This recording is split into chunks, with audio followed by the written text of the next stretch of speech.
నల్గొండ జిల్లా వేములపల్లి మండలంలో ఉన్నాము. అనేక మంది ప్రాంతాల్లో దాదాపు ఆయకట్టు ప్రాంతంలో చెరువులు, బావులు, బోర్లు ఆధారం ఉన్నటువంటి వారు రెండో పంటగా వరి పంటను సాగు చేశారు. ఇక్కడ వరి పంటకు ప్రాతినిధ్యం ఎక్కువ ఉంటుంది. ఇక్కడ వరి పంటని పండించినటువంటి వరి పంట దాదాపు రాష్ట్ర దేశాలు దాటి కూడా విదేశాలకు కూడా ఇక్కడ ఉన్నటువంటి పంటను ఎగుమతి చేస్తున్నటువంటి దృశ్యాల నేపథ్యంలో ఇక్కడ వరి పంటకు ఎంతో డిమాండ్ ఉంటుంది.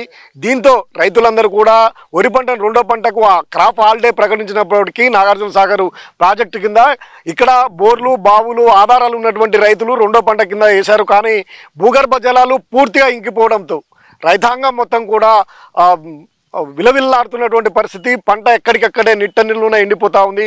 ఒకేసారి వాతావరణంలో వచ్చినటువంటి మార్పులు, వాతావరణ పరిస్థితులు, ఎండ వేడిమి ఎక్కువ రావడము, భూగర్భ జలాలన్నీ కూడా ఇంకిపోవడంతో పంట చేతికొచ్చినటువంటి పంట రెక్కలు ముక్కలు చేసుకొని రైతాంగం కష్టపడి రేయంబగలు కష్టపడినటువంటి రైతులు వేలాది రూపాయల పెట్టుబడి పెట్టినటువంటి వారికి పంట చేతికొచ్చే సమయంలో ఈ విధంగా ఎండిపోవడంతో ఇలా పశువుల దానాకు విక్రయిస్తున్నటువంటి పరిస్థితి, పశువులకు మేపాల్సినటువంటి పరిస్థితి దయనీయంగా మారింది. నాగార్జున సాగర్ ప్రాజెక్టు పరిధిలో ఉన్నటువంటి ఈ పరిధి మొత్తం కూడా భూగర్భ జలాలు పూర్తిగా ఇంకిపోయాయి. కృష్ణా పరివాహక ప్రాంతమైనటువంటి ఈ ప్రాంతంలో మిర్యాలగూడానికి కూతవేటు దూరంలో ఉన్నటువంటి ఈ వేములపల్లి నియోజకవర్గం ఇక్కడ నుండే ఎడమ కాలువ కూడా పారుతూ ఉంటుంది. ఈ ఇక్కడ నుండి దాదాపు ఖమ్మం వరకు కూడా పారుతూ ఉంటుంది. కూతవేటు దూరంలో ఉన్నటువంటి ఎడమ కాలువ పరిధిలోని పక్కనే ఉన్నటువంటి ఈ ప్రాంతంలో ఇటువంటి నీటి ఎద్దటి ఏర్పడము తీవ్రంగా సంక్షోభానికి, వ్యవసాయం మొత్తం కూడా సంక్షోభంలో కూరుకుపోయినటువంటి పరిస్థితి ఉన్నది. ఇక్కడ ఉన్నటువంటి దయనీయ పరిస్థితి చూస్తూ ఉన్నాం. గొర్రెలను మేపుతా ఉన్నారు. రైతాంగం అంతా కూడా ఎండిపోతుంటే ఇక్కడ ఉన్నటువంటి రైతుల్ని అడిగి తెలుసుకుందాం అసలు ఎందుకు ఇది మేపే పరిస్థితి ఏర్పడింది. పంట చేతికొచ్చినటువంటి సమయంలో మనము చూడొచ్చు, ఇవి గింజలు పోసుకునే సమయం, అంటే చివరి దశ.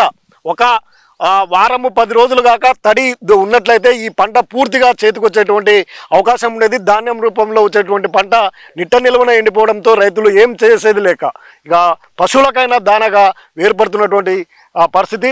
ఇంకో రైతు ఇక్కడ ఉన్నారు. మీ పేరేంటి? గురువయ్య, గండెల గురువయ్య. మా పొలం 3 ఎకరాలు పోయింది సార్. 3 ఎకరాలా? 3 ఎకరాలు. మరి పశువులు గొర్రెలు మేపుతున్నాం. బోర్లు అసలు ఈ పరిస్థితి ఎప్పుడైనా వచ్చిందా? ఎప్పుడు లేదు.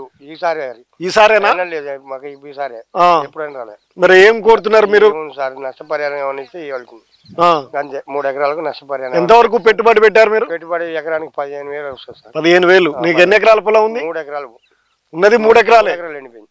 3 ఎకరాలు పూర్తిగా ఎండిపోయింది. మరి ఎందుకు మీరు ఈ పరిస్థితి మీకు తెలియదా? కాలువలు వచ్చే వానలు లేవా ఇప్పుడు, మరి కాలువలేదా ఇప్పుడు, మరి ఏమైనా బోర్లు అసలే పోతలేవు. పెట్టినామో ఎండిపోయినాయి. ఓకే, ఆ మధ్యలో కాలువ నీళ్ళు వదిలేరు కదా, అప్పుడు మీకు జలాలు రాలేదా? రాలేదు సార్, 3 రోజులే వచ్చినాయి. 3 రోజులే వచ్చినాయి, మీకు వదలలేదు. 3 రోజులు లిఫ్ట్ లేదు. ఓకే, మీరు మరి ఏం డిమాండ్ చేస్తున్నారు ప్రభుత్వాన్ని? సార్ ఇక మరి అదే అడిగేది ఏముంటుంది సార్, నష్టపరిహారం ఉంటే కట్టియాలి పొలాలు చూసి, అంతే. మీ పేరేంది? నా పేరు సైదులు అండి. మీ ఊరు మీది? నేను ఇక్కడనే ములకపట్నం గ్రామంలో.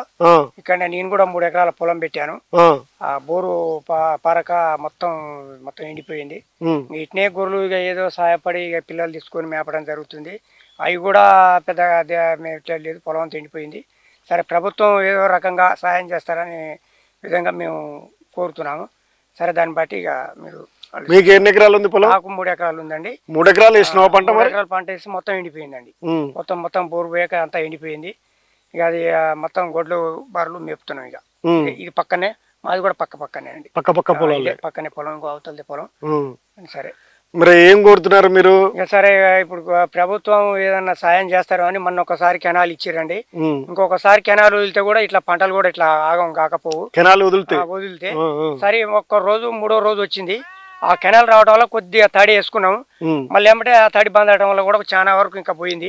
అదే 3వసారి ఇంకొక 6 రోజులు తడి వదిలితే చాలా వరకు ఈ పంటలు బయటపడే అవకాశం కూడా పెరిగేది. సరే, అవి వదిలేదు. ఇంతవరకు కూడా 9వ తారీఖు అన్నారు, అది కూడా లేదు. 1వ తారీఖు 28కి అన్నారు, అట్లా కూడా వదలలేదు. ఇంతవరకు ఆ కెనాల్ కూడా మళ్ళీ రావట్లేదు. పూర్తిగా ఎండిపోయినాయి, ఇంకా ఎండిపోయే దశకు చాలా ఉన్నాయి. ఇక ముందు ఉన్న రైతులు కూడా ఒకవేళ కెనాల్ వదిలితే వాళ్ళు కూడా కొద్దిగా తడి వేసుకునే అవకాశాలు కూడా ఉంటాయి. సరే, గవర్నమెంట్ ఏదో రకంగా అయితే సాయం చేయాలి. సరే, కెనాల్ వదిలితే వాళ్ళ పంటలకు ఉపయోగపడతాయి. నీకు రైతు బంధు వచ్చిందా? రైతు బంధు నాకు ఈసారి రాలేదు, ఇంతవరకు పడలేదు. ఇక ఇంత ముందు కేసీఆర్ ప్రభుత్వం ఉన్నప్పుడు ఆ రైతు బంధు ఎమ్మటే యాసంగి ఆనకాలం ఎమ్మటే టక్క టక్క పడేది, ఎమ్మటే మాకు మెసేజ్ వచ్చేది. ఇక ఈ గవర్నమెంట్ మారిన తర్వాత ఇంతవరకు రైతు బంధు పడలేదు, ఎండిపోవడం కూడా ఇదే ఈ రకంగా జరగటం కూడా ఇట్లా పొలాలు పోయినాయి.